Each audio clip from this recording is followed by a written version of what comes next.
G'day viewers, I got some new tweeters here.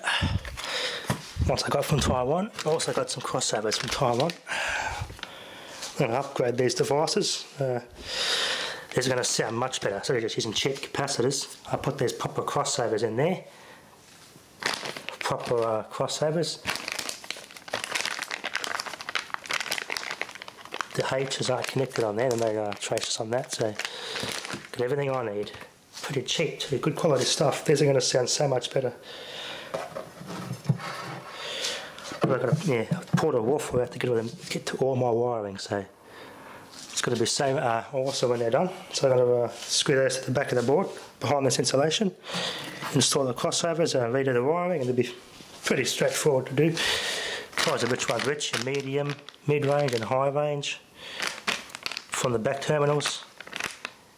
Your base, which is this one, goes on here.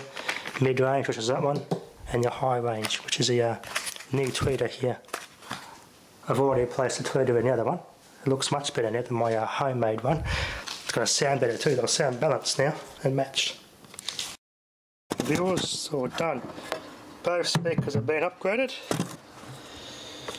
There we are, the crossovers in. Nice and firmly mounted, no rattles. Perfect. All done. Awesome.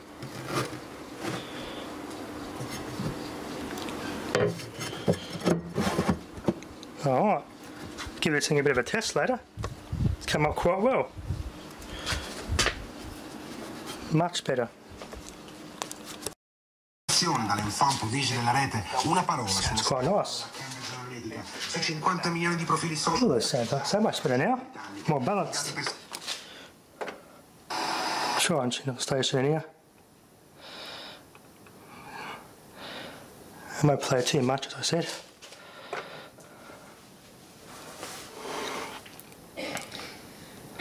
Let it scan. Might take a while. But they sound much better already. Ah, shit. Let me tune this in for you. That sounds better. Oh, that sounds better. Well balanced. They sound much better now. They sound nice and balanced too. Till I start playing loud music, I can really hear the difference, but I won't play too much because of copyright shit and all that sort of things. Anyway, a well worth a nice upgrade. Thanks for watching.